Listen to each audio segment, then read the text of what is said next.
dalam waktu dekat tim hukum Jokowi bersama relawan pendukung Jokowi akan mendatangi Mahkamah Agung Republik Indonesia. Dan kalau perlu kita akan mengepung Mahkamah Agung Republik Indonesia. Masuk ke pokok perkara di persidangan itu diikuti, tidak malah pra-peradilan, biar perkara ini segera selesai. Boleh diulang? Ya, menurut saya itu adalah pendapat yang konyol. Masa melarang untuk mengajukan pra-peradilan pendapat konyol. Kita lawan. Siapa yang dilawan itu? Ya kan? Dia kan sekarang jaksa, kemudian hakim, kemudian pengadilan, itu kan cuma di bawah presiden. Ya, betul. Berarti dia mau melawan presiden. Bisa loh ditarik-tarik ke makar ini.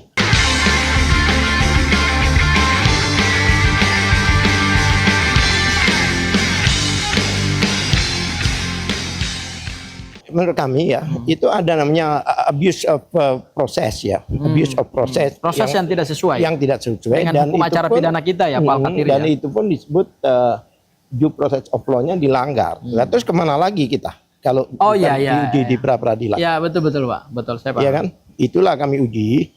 Ya biarkan nanti hakim pra-peradilan yang menentukan arahnya kemana ini, karena memang tidak jelas kan, di petitum tidak ada, tetap dilakukan. Tapi begini Pak Al-Katiri, kemarin kita juga mendengar para relawan-relawan itu ya, yang marah-marah bahkan mengancam meminta agar Ketua Pengadilan Negeri Jakarta Timur, Jakarta Selatan segera diganti. Kemudian ada bahasa bahwa mereka siap untuk menduduki Mahkamah Agung gitu ya. Meminta supaya Mahkamah Agung segera menertibkan ini propat, prapit, pra-peradilan berkali-kali gitu. Kalau saya pinjam istilahnya Mas Roy ya, propat, prapit gitu. Artinya pra-peradilan berkali-kali gitu ya. Ini kan juga sesuatu yang baru ya Pak Al-Katiri ya, bahwa surat dakwaan sudah dibacakan, kemudian dinyatakan batal demi hukum melalui putusan sela, kemudian juga pada saat yang sama mau diperbaiki dan dilimpahkan kembali, tapi sebelum dibacakan orang yang mau didakwakan itu kemudian mengajukan permohonan pra-peradilan. Ini sesuatu yang benar-benar baru. Apakah ini adalah kebaikan dari hukum acara pidana kita yang terbaru, Pak Al-Katiri? Loh, ya memang kalau diatur demikian ya kita lakukan. Jadi begini, mereka kan mengakunya tim hukum ya. Ya. Tapi mereka tidak paham atau gimana dengan undang-undang yang baru ini. Ya. Apa yang dilakukan baik oleh timnya Pak Roy Suryo maupun betul. timnya Dr. Tipa. Oleh kami ya Pak Al-Katiri. Anda juga lupa. Lupa saya. Ya kan, maupun Dr. Tipa. Pak Al-Katiri suka lupa. Pura-pura lupa. Itu kan sesuai dengan undang-undang dan ketentuan. Ya. Kalau mereka galau dengan siapa? Ya kan? Memang itu diperbolehkan, kalau enggak kan sudah ditolak dari awal. Ya, karena hakim-hakim ini melaksanakan apa yang diamanahkan di undang-undang baru. Iya. Lah kalau dia mau protes, harusnya yang diprotes itu DPR karena mereka yang membuat undang-undang itu. Iya. Atau mereka mengambil jalan konstitusional, melakukan judicial review. Ya kan? Ini nggak dilakukan, tapi dilakukan dengan berteriak-teriak dan sebagainya. Tapi saya mendengarkan juga bingung, ini apa ini gitu loh. Kalau mereka dikatakan tim hukumnya Jokowi, saya bingung juga. Karena kami tahu persis lawyeran Jokowi cuma 4 orang yang kami kenal. Dan mereka mengakui tim hukum atau tim apa gitu loh. Tim relawan. Tapi dikatakan tim hukum. Oh. Bahkan di sana banyak orang juga yang bukan orang hukum. Ya kan? Ya. Jadi ya artinya saya bingung, masa sih selevel mereka berteriak-teriak seperti apa ya? Seperti orang awam lah, bukan orang yang ngerti undang-undang, ngerti hukum gitu. Ya jadi ya gimana, geli aja, ketawa sendiri gitu loh. Mereka mau ini merdeka, kita lawan. Siapa berarti yang mau dilawan ini siapa? Negara. Berarti sebentar, yang mereka lawan ini dengan negara. Mereka lawan ini justru adalah produk hukum dan pengadilan dong. Iya. Jadi karena kan pengadilan yang kemudian memberikan kesempatan kepada tersangka misalnya dalam posisi Mas Roy, kemudian juga Bu Tifa yang sampai hari ini kita nggak tahu apakah dia terdakwa, apakah dia tersangka gitu kan, masih abu-abu nih statusnya Bu Tifa nih. Berarti yang mereka lawan adalah pengadilan dong, Pak Al-Katiri. Makanya itu kan mereka bukan melawan kita kan. Yang dilawan kan pengadilan, kemudian Mahkamah Agung Ya. dan sebagainya. Kita sekarang Hukum itu sendiri. sebagai penonton gitu, kita melihat aja ini ada pertandingan yang kami hanya melihat, ya kan? Jadi kami itu di luar di luar ranah mereka, arena mereka bertinju ini Ya, gitu. ya, loh. ya. Itu kan bukan kita. Ya. Satu hal lagi. Kemudian yang menarik, mereka itu seolah-olah lebih tahu dari kami, yang Ya. mana kami adalah pemain. Kalau Ya. sepak bola itu pemain bolanya. Ya, mereka ya kan? pengamat. Bukan pengamat lagi, penonton. Ah, penonton. Penonton. Biasanya kan dalam pertandingan sepak bola kan yang bikin riuh itu kan penonton ya, bukan pengamat. Ya. Penonton. Jadi seolah-olah mereka lebih tahu dari kami. Oke. Contohnya kemarin kenapa nggak begini? Itu BAP di tangan kami. Ya kan? Ya. Informasi dakwaan di tangan kami. Persidangan kami yang sidang. Ya, betul Pak Ya kan? Alkatiri. Tapi kenapa kok mereka yang seolah-olah lebih tahu dari kami? Ya, Menariknya penonton ini kalau sepak bola ya, ya, selevel Ronaldo ya. dan Messi pun Ya. itu pun dianggap bodoh oleh penonton. Jadi sebenarnya yang bodoh itu siapa gitu loh. Berarti kan gini, pengadilan adalah institusi peradilan. Ya, Jaksa adalah penegak hukum. ya, Undang-undang dibuat presiden dan DPR. ya. Kalau mereka marah-marahnya gara-gara kita propat prapit. Iya. Lo propat prapit kan diberikan oleh undang-undang dan dibolehkan oleh pengadilan. Emang iya. Lo kenapa mereka marahnya ke Makanya saya bilang selama ini yang dibaca mereka itu apa? Saya bingung. Mereka baca undang-undang atau baca komik gitu loh. Oh gitu ya Pak Alkatiri ya? Ya, Kak, kalau saya Menurut lihat- Pak Alkatiri, kalau mereka baca undang-undang, seharusnya seperti apa Ya, perspektif ya mereka? seharusnya mengerti dong. Kalau mereka memang keberatan dengan undang-undang itu kan ada jalurnya seperti tadi kan. Iya. Adukan JR ke MK. Ya Iya. kan? Ujilah undang-undang itu. Jangan jadi ya kami sebenarnya bersyukurlah dengan adanya keributan-keributan seperti ini karena apa? Udah mereka nggak nyerang kami lagi gitu loh. Selama ini kan kami yang diserang. Ya. Sekarang yang diserang kan pengadilan. Kita semua lah yang diserang. Ini nggak tadinya, tapi sekarang kan nggak ke kami. Yang kemarin itu dikatakan ke hakim, Mahkamah Agung katanya membuat surat dan Ya, sebagainya. bahkan ada permintaan pemecatan ketua pengadilan negeri. Iya, bahkan itu anjuran seperti itu. Bahkan mau menduduki Mahkamah Agung Iya. gitu loh Pak. Saya bilang kita lawan. Siapa yang dilawan itu? Ya kan? Udah kan sekarang jaksa, kemudian hakim, kemudian pengadilan itu kan cuma di bawah presiden. Ya betul. Berarti dia mau melawan presiden. Bisa loh ditarik-tarik ke makar ini. Kalau memang ada action nanti ya. Memang betul-betul mereka kedudukan seperti dulu ada yang mau membakar apa? Kejaksaan tinggi apa itu? Ya kan? Iya kejaksaan. Iya kan? Kejaksaan. Ini bisa ditarik ke Sampai kejaksaan makar tinggi. ini. Perbuatan apa? Mengacaukan negara gitu loh. Wong negara yang mau dilawan. Yang saya lawan kan bukan kami, bukan Tifa, bukan Roy. Tapi yang dilawan siapa? Saya nggak tahu. Ya. Berarti begini Pak Alkatiri. Ini kan undang-undang baru ya, KUHP Ya. baru ya. Mereka kan mendasarkannya adalah pada praktek-praktek lama di undang-undang lama, bukan di undang-undang yang baru. Ya. Itu loh Pak Alkatiri. Berarti kalau menurut Pak Alkatiri, apa yang mereka sampaikan kemarin itu adalah berdasarkan pengalaman-pengalaman masa lampau. Yang sebenarnya itu sudah nggak cocok lagi dengan KUHP yang baru. Ya mereka ini masih belum move on gitu loh. masih apa ya? Kalau buku itu masih buku lama yang dibaca gitu loh. Oh gitu ya. Sementara buku yang versi Sekarang baru udah ada keluar. buku baru, mungkin ya maklum lah, mungkin mereka belum belajar buku baru itu ya, masih menggunakan buku lama gitu loh. Ya kan? Ya, pada teriak semua sama. Saya lawan, kita akan duduki Mahkamah Agung. Mahkamah Agung tuh nggak ada kursinya loh. Mau duduk di mana mereka?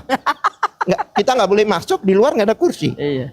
Pihak berperkara pun nggak boleh masuk, Pak. Nggak Saya boleh. beberapa kali punya pengalaman ke Mahkamah Saya Agung lihat juga. sendiri, kita Mau sendiri ngecek kalau mau putusan tanya kasasi. apa berdiri nggak duduk, Iya, yang nggak mau boleh, didudukin apa? Nggak boleh. Mau duduk di lantai, Mahkamah Agung kan di depannya kan jalan raya, Pak. jalan raya. Di sampingnya kan Istana Negara, Istana Presiden. Iya. Salah duduk bisa diusir sama Pas Pampres, Pak. Satpol PP mungkin. Kalau mereka bawa Oke, barang-barang. Lanjut Pak Alkatiri. Apa yang ini lagi Pak Alkatiri? Yang kritis lagi menurut Beginilah, Pak Alkatiri. ikutilah. Kalau memang dari awal kan katakan ini terlalu lama dan sebagainya lah. Waktu penyidikan gimana coba? 1,5 tahun. Ngapain mereka nggak ribut? Iya kan? Mereka datang ke polisi. Ajukan dong, laporkan ke Wasidik waktu itu penyidiknya. Ya, betul, Kenapa Pak. terlalu lama? Tapi nggak dilakukan kan? Nah sekarang coba baru ini kan baru berapa bulan. Yang 1,5 tahun kemarin kenapa nggak diributin? Waktu balik dari jaksa ke penyidik, jaksa penyidik dan sebagainya kan. Katanya itu melanggar ini 7 hari, 8 hari, yang itu 140 hari.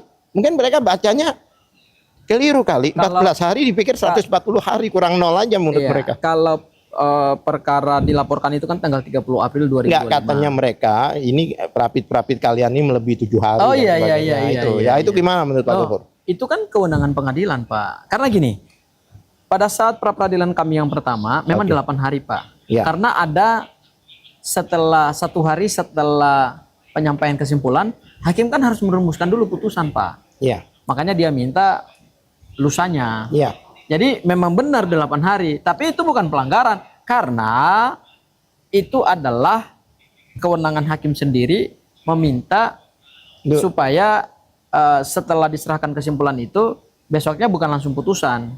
Karena kalau 7 hari itu besok langsung putusan loh, Pak. Karena kan dia harus ngetik dulu, Pak.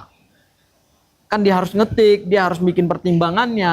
Maka kemudian lusanya baru dia bacakan putusan. Iya, mungkin pemahaman hakim ini 7 hari efektif gitu loh. Mungkin begitu kali. Efektif Ya, yang 7 hari kerja lah. Ya bisa 7 hari kerja. Bukan atau, artinya 7 hari berurut-urut gitu, tapi 7 hari kerja. ya itu mungkin. gitu Pak. Artinya kalau menurut saya sebenarnya hakim tidak melakukan pelanggaran sih kalau dari sisi waktu, Pak. Fine-fine aja. Lo yang biasanya keberatan itu kan adalah para pihak, Pak. Misalnya Seharusnya berapa hari? pemohon. Menurut mereka seharusnya berapa hari? Kalau dalam KUHP, Enggak, kemarin pra peradilan kan mereka itu kan speed trial, Pak, peradilan cepat. Mereka kan memasalahkan soal itu. Ya, mereka kan seharusnya menyatakan berapa 7 hari. 7 Ya memang hari. di undang-undang menyebutnya 7 hari. Oke. Ya kan? Tapi hakim pada saat pra peradilan pertama kan adalah 8 hari. Karena lewat 1 hari untuk persiapan putusan. Oke. Jadi ada spare 1 hari, Oke. hakim menyiapkan dulu putusannya, Pak. Oke. Makanya putusannya dia bacakan ke hari yang ke-8. Oke. Itu bukan pelanggaran sebenarnya, Pak. 1 hari kan? Iya. Kalau pengembalian berkas berapa hari? 14 hari, Pak. Tapi faktanya 141 hari lebih. sisanya berapa hari itu? Jaraknya. Ratusan hari, Pak. Lah iya, ini 1 hari. Pada waktu kemarin tidak ribut dia. Waktu 140 hari yang harusnya 14. Sekarang seolah-olah wah tertib hukum gitu. Pada waktu kemarin dari 14 hari menjadi 140 hari. Ya, betul, Pak. Apa cara bacanya yang keliru yang harusnya kurang nol atau bagaimana mungkin? Ya kan? Iya, Pak. Ya tidak dibayar. Nah, kalau seandainya misalnya orang harus dibayar dulu mengajukan pra peradilan, satu pra peradilan harus sekian dan lain sebagainya, maka yang tidak mungkin dia mampu. Oh, lebih banyak uang, silakan saja.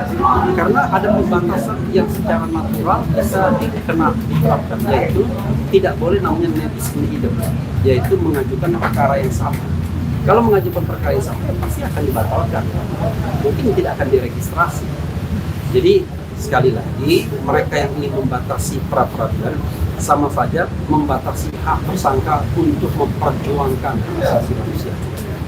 Karena dalam konteks ini, ya, yang dilawan atau yang dimohonkan dalam pra peradilan itu adalah tindakan-tindakan yang dilakukan oleh negara, CQ, penyidik, jaksa yang melakukan atau menggunakan kewenangannya secara sewenang. Dan ini terbukti di dalam putusan pra peradilan Masrul pertama bahwa penangkapan, penahanan dan sebagainya penggeledahan itu dinyatakan batal, dinyatakan tidak sah karena melanggar undang-undang. Pra peradilan keempat akan dilaksanakan tanggal 14. Untuk pra peradilan kelima itu dipastikan akan diajukan juga ya. Pra peradilan keempat karena sudah ongoing proses, maka mau tidak mau akan dilaksanakan. Nanti pada Jumat nanti akan dibacakan permohonan. Oke.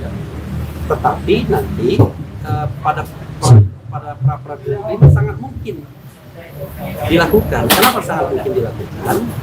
Karena kita akan mengajukan kembali soal ganti rugi. Karena soal ganti rugi ini dikatakan dan dinyatakan bahwa kurang pihak. Menteri Keuangan dinyatakan seperti itu, ya sudah kita akan ikutkan Menteri Keuangan seperti itu. Begitu. Oh gitu. Tapi udah ada komunikasi dengan Menteri Keuangan atau nggak ada urusan sama kita. Oh gitu. Kita tidak perlu komunikasi, kita hanya membuat dia menjadi pihak di dalam permohonan ini. Karena itulah permintaan hakim secara tidak langsung dalam putusan kemarin yang menyatakan tidak dapat diterima. Oke.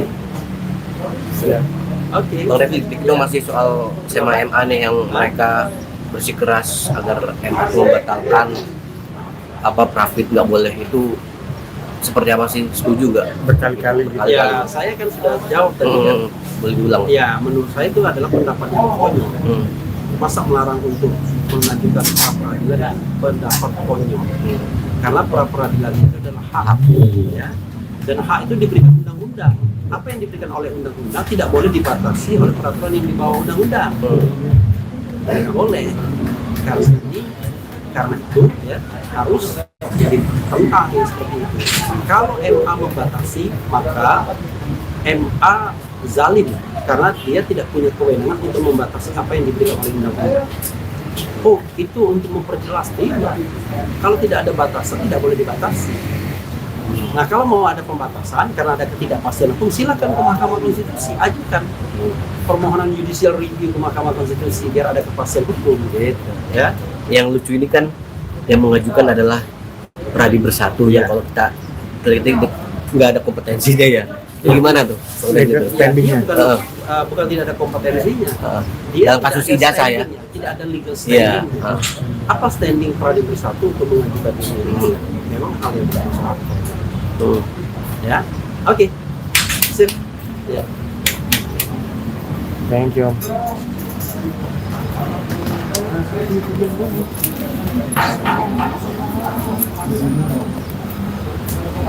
Ya, hari ini teman-teman, assalamualaikum warahmatullahi wabarakatuh. Hari ini kita didengar dalam sejarah selatan.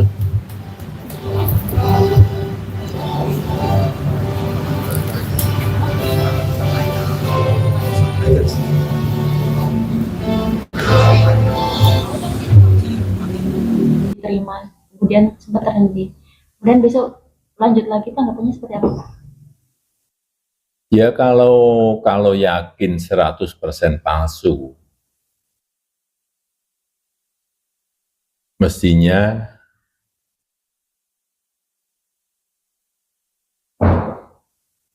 masuk ke pokok perkara di persidangan itu diikuti, tidak malah pra peradilan.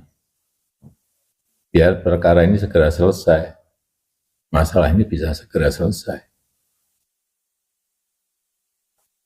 Kalau untuk sidang rencana besok dari Pak Jokowi seperti apa, Pak? Kalau siap hadir, kalau Hadir, saya sudah sampaikan, saya akan hadir, membawa ijazah SD, SMP, SMA, dan nanti yang S1 yang sekarang di Kejaksaan, semuanya akan kita tunjukkan. Ini sudah masuk pokok perkara kok, di persidangan, ya kita ikuti proses hukum yang ada. bisa dibilang pra peradilan kemarin mengulur waktu untuk persidangan ya, Pak? Ya untuk apa? Kalau sudah yakin 100% palsu, ya bawa aja buktinya. Masuk ke pokok perkara di persidangan. Mestinya